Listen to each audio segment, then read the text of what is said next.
Hi Cancer, this is Morgan with Compass Rose Astrology, and today we're going to be going through your tarot and astrology reading, and we're going to just talk about some of the transits that are happening to you this month, and then we're going to pull some tarot cards and then an oracle card to see if we can see which parts of these transits are going to be maybe showing up in your life the most.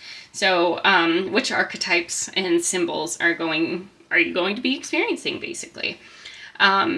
First and foremost, though, we do have Mars is still in your 12th house. I think that's a pretty strong transit for you. 12th houses tend to be pretty amplified, I think. So we'll take a look at that, see if we get any Mars cards coming through, or Aries even. And also we have in your 7th house, we have Mercury is going to be going conjunct with Pluto, if you can see that, in the beginning, kind of mid of the month of February.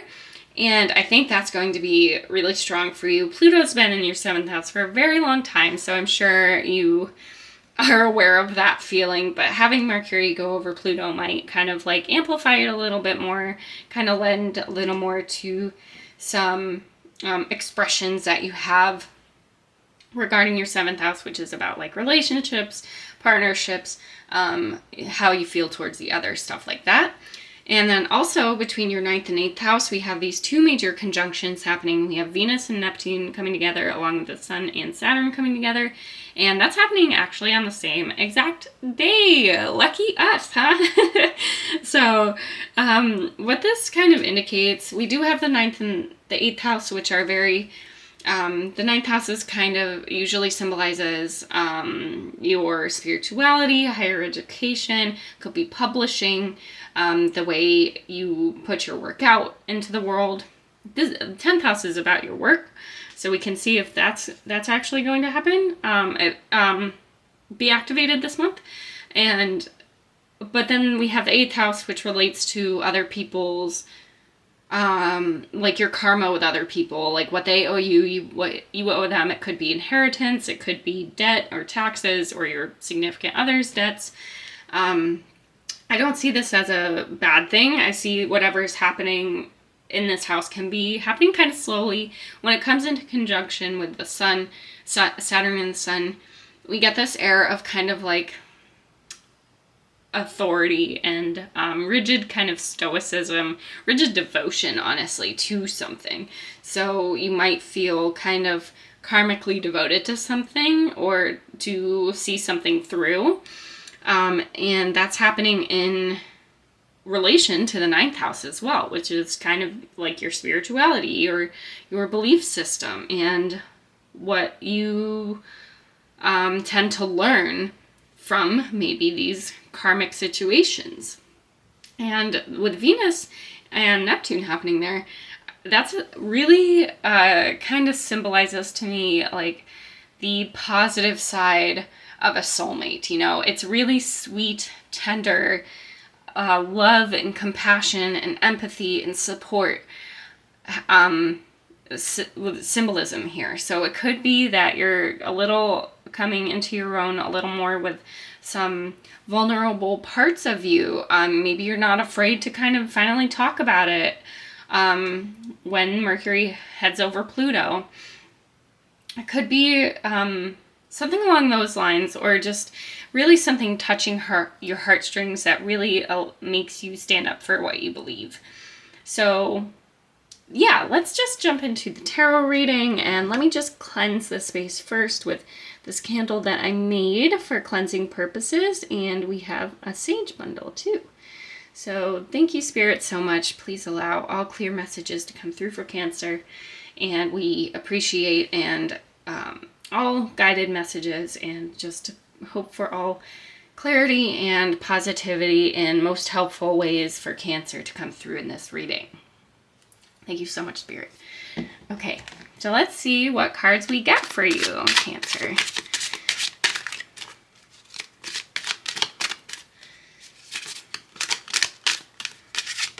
Okay.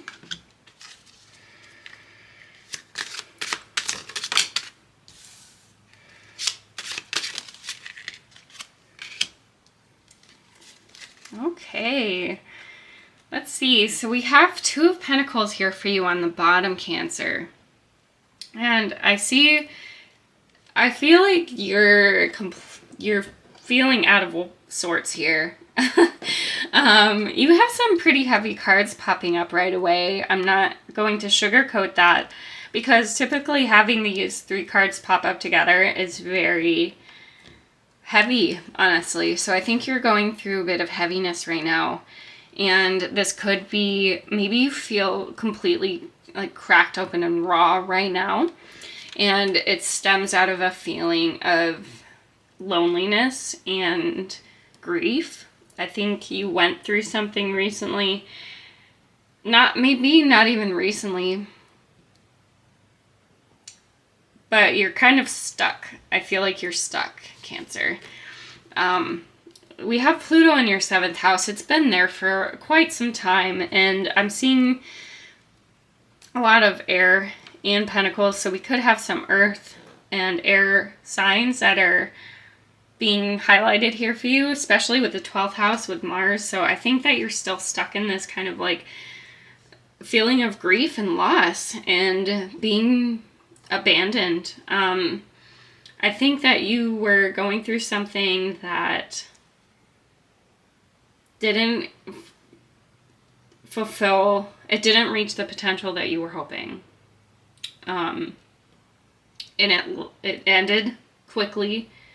It ended too soon, I think, and you're still just stuck in this feeling of, I want to say, like abandonment. I think you don't know where to land, especially with this Two of Pentacles.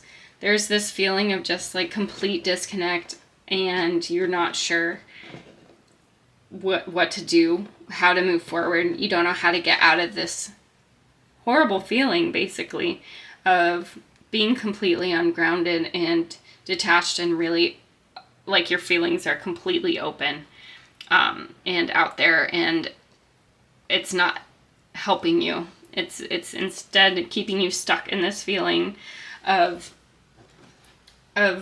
just emotional anguish, really.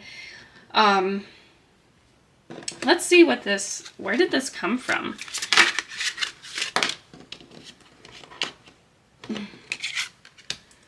See, the Queen of Swords.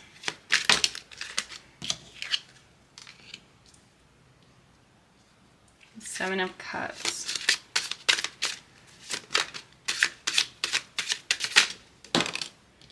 And the Knight of Cups. And the Knight of Swords. So, I guess I feel like this does have to do with something relational for you. Cancer, I feel like... So what I'm getting here is that here you are showing up as the Knight of Cups. This is a water element card.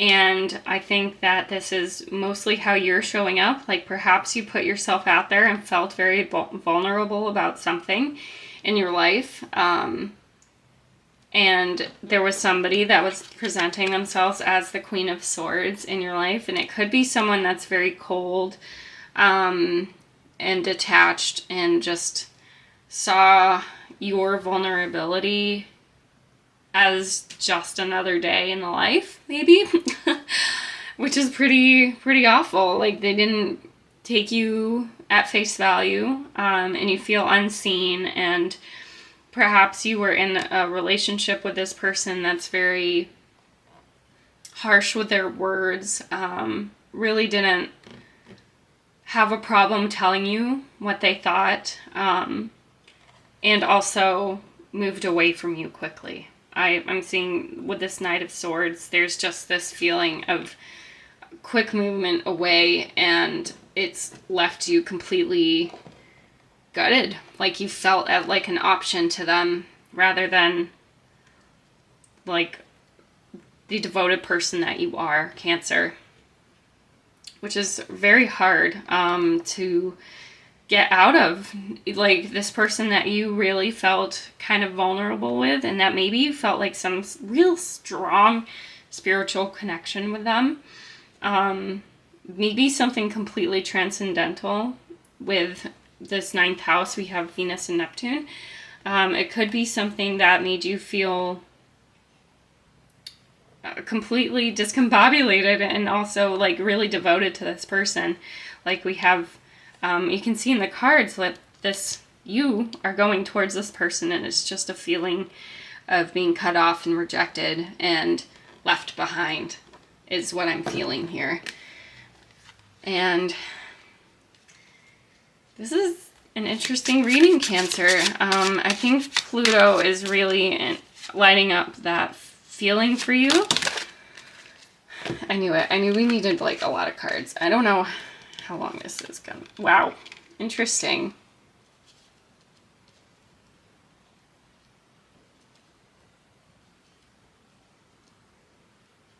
Interesting. I love this. Okay. So this is fascinating. Okay, so we have, like, very interesting. Okay, so we have 4 of Cups and the 4 of Pentacles at the bottom.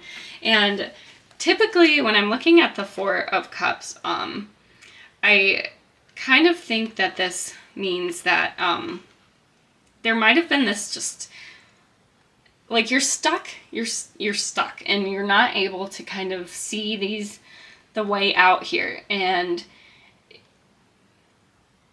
I feel like you even knew with this person that you should have said no, but you were unable to.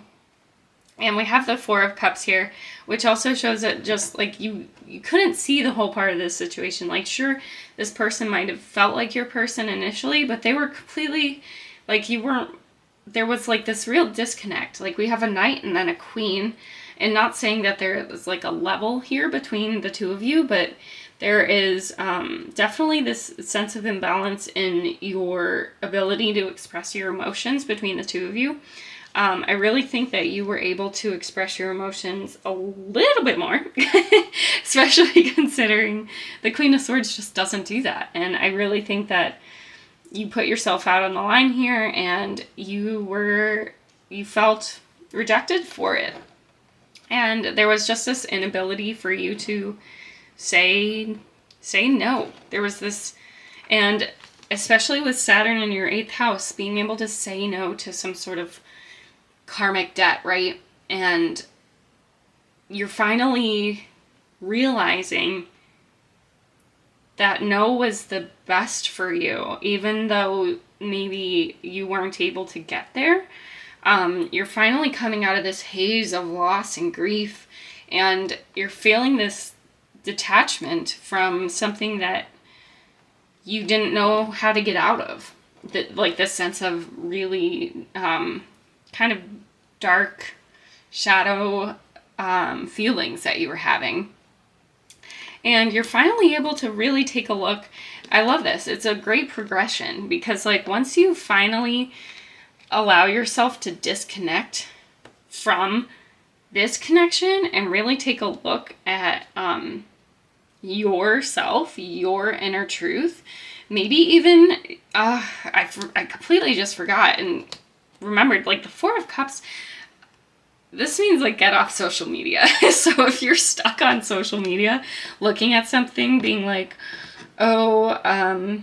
things could have been a certain way if only they'd listened to me, and if they really understood me and took what I said at face value,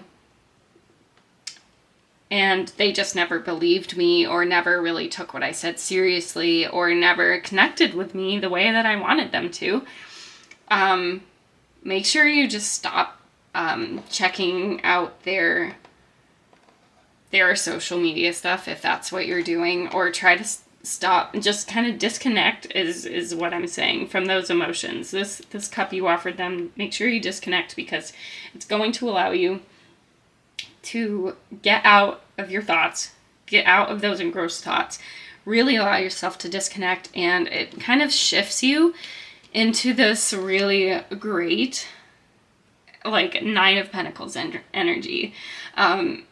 This is complete and utter dependence on the self. This gets out of that weird kind of loss and hoping for other, and allows you to really take control over what you have control over. It's very abundant. It's very happy, very singular in yourself. But you're not going to be alone for long.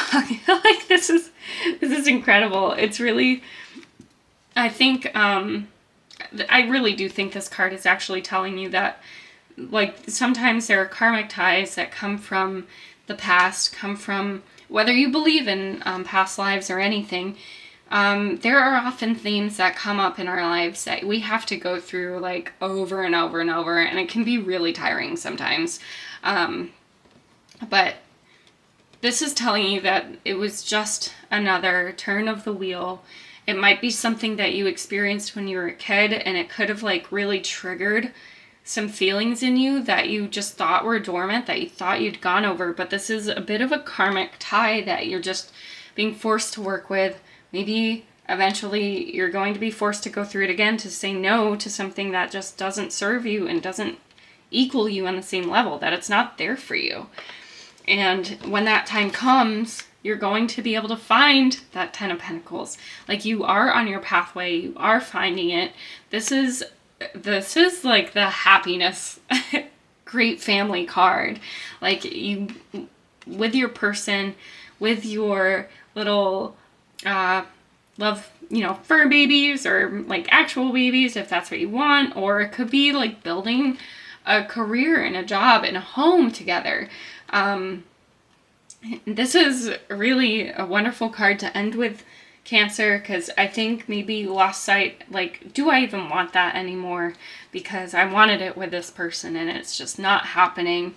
But it is going to happen for you, and it's going to happen when you're ready, and when you have been able to kind of look at this familiar feeling of loss and grief in the face and be able to say, this doesn't define me, and that's incredible, Cancer. What a transformation in the cards. Like, there's really this sense of disconnecting and not getting too stuck in your thoughts and in what's flowing through you, because that's not the time and energy that you need to devote yourself to, right? Like, you're worth more than just being sad over someone and something that really wasn't good for you to begin with. All right, let's see if we can get an oracle card for you to close this out. Get an oracle card for Cancer. Okay. So we got accountability. Responsibility is a gift of love to yourself and others. Fascinating. Maybe it's also someone else needs to hold themselves accountable in their lives as well too. But let me just read from the book so we can